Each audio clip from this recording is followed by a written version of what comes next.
Assalamualaikum Kang Gareng, Gong. Waalaikumsalam, Truk. Waalaikumsalam, Truk. Iki Kang Gareng ayo. Alam-alam maneh sinau bareng ya oleh awake dhewe nderek ndara iki. Ayo ndara Janaka ya, Truk. Lah iya iki. Angger ning ndi wae kok mesti awake dhewe diparingi pengetahuan, wawasan. Angger keliling ya Truk, dusun ngadusun, desa ngadesa iki mesti wah oleh-oleh iki akeh ya Truk. Wah iya ya. Awake dhewe iki bejo Gong. Ayo pono kawan. Pono ki kanca, kawan ki pono ki ngerti, kawan ki kanca. Kancane ndara para Pandhawa iki wah bejo kemayangan. Lire piye Truk? Lah ora bejo piye to Gong? Ya Kang Gareng ki awake dhewe iki nalika dadi ponokawane Ndara iki dasare Ndara iki ya sahabate Prabu Kresna. Sahabat karib ibarat iki ya sahabat. Maka Ndara iki ya Truk ketengen karo panjenengane Prabu Rama sing Prabu Kresna sing minangka titising Wisnu. Utusaning Tuhan ya Gong. Lah iya. Kuwi awake dhewe lak termasuk bejo banget. Ngono mangka Ndara iki terus nek entuk ulangan saka panjenengane Prabu Kresna kae terus mesti terus awake dhewe. Wah iya ya, iya. Langsung awake dhewe diparingi weruh wahyu kuwi mau. Pelajarane ulangane. Mula ya ora aneh Truk saka keparenge Gusti sing akarya jagat iki awake dhewe ya disinaoni ilmu agama kuwi mau. Nyatane ya melu kesawaban karo kamulyaane para ndara-ndara Pandhawa. Ayo, contone apa Truk? Lho iki buktine Gong nek awake dhewe ki nek ning desa ngadesa kae, dusun ngadusun kae. Wah iya ya, iya. Mesti dienggo parang pitakonan. Ngono, Mas Gareng, Mas Petruk, Mas Bagong niki pripun lho? Kuwi nek rapi nuju ketemu karo Ndara iki awake dhewe ya dianggep wis mumpuni. Ngono ya Truk, sebab awake dhewe iki ponokawane Ndara iki lak mesti ya gedhe cilike lak nggo parang pitakonan. Ngono ya Truk, entuk kemulyaane buktine Gong. Ya Truk, iki awake dhewe iki angger ning ndi wae lak mesti ayo dienggo simbol keutamaan lho Gong kira mangsamu ki piye.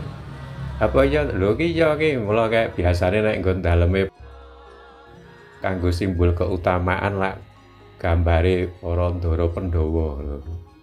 Ya Prabu Puntadewa, Ndara Werkudara, Janaka Nakula Sadewa ke to Gong. Iya. Ora keri ya awake dhewe ponokawan. Oh iya ya kuwi ora eneng kok ning omahe wong kae terus digambar sengkuni ngono iki ra eneng. Oh iya ya mongko awake dhewe mung sak batur. Wah batur iki tembung sing apik-apik, batur iki mbat-mbataning pitutur.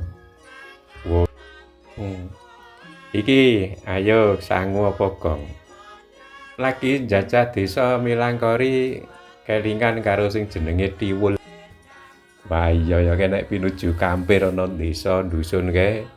Ndara iki kadang disuguh karo Tiwul. Wah Tiwul ya Truk. Lah iya. Ya iki awake dhewe areng nganggit iki mau Tiwul iki maca patuah. Oh iya ya ngono. Ayo coba le Truk, aku tak ngerti isine kuwi mau. Judule Tiwul. Lah iya. Mangan Tiwul.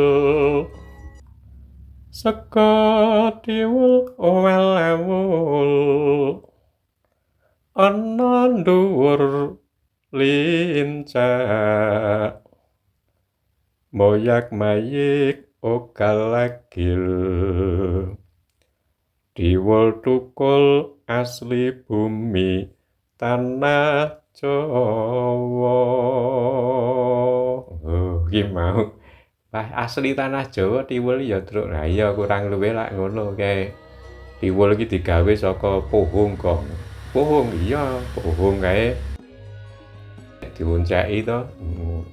terus dipeme dadi sing jenenge gaplek kuwi nek wis garing ngono ya barang wis garing terus kae di lembutke nek nggon desa kae nganggo sing jenenge alumpang lumpang karo alu terus kuwi dideplok ana kono nganti lembut ki dadi kaya bubuk kae oh iya ya terus iya karo bubuk kae wis bareng kuwi terus didang ngono iya didang kae nganti mateng kae lah kuwi dadine sing jenenge tiwul wah luwih enak meneh nek tambahi gulane wah gula Jawa kok wah gula Jawa ya iya gula Jawa sing gula aren kae wah jan nyenengke engko nek sing disuguhke iki nganggo krambil sing ora patek garing kae ora patek kering kae setengah tuwa kae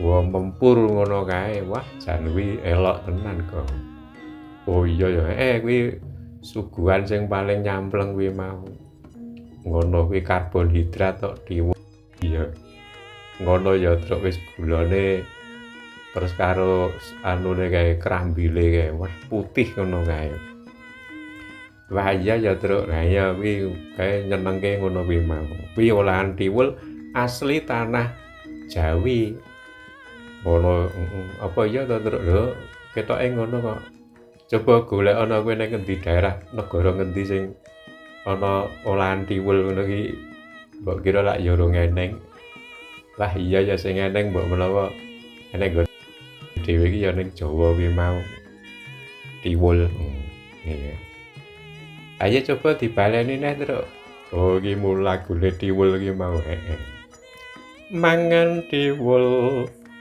sego tiwul owel ngawul ana dhuwur lincah moyak mayik ogal agil tiwul tukul asli bumi tanah Jawa wah dasare le mangane ning dhuwur lincah lincahe oyak gayik le lungguh wong pirang-pirang ya kok ya akhire ambruk iya ya lho biasane ngono kae angger mangan tiwul ki biasane ki kalangan ngono kok ngono terus iya mubeng ngono kae wah iya kuwi nek biasane iki nek sore kok ngono wah wanci sore kae kuwi tiwul kuwi mau wah iya ya pohong ya terus iya pohong warna-warna pohong sing empuk-empuk kae wah iya ya iki nek ndara karemane ya kuwi nek ora tiwul kae ana sing jenenge gebing gebing ki apa terus gebing ki ya pohong kuwi mau didangsik engko terus diirisi cilik-cilik ngono kae terus dipeme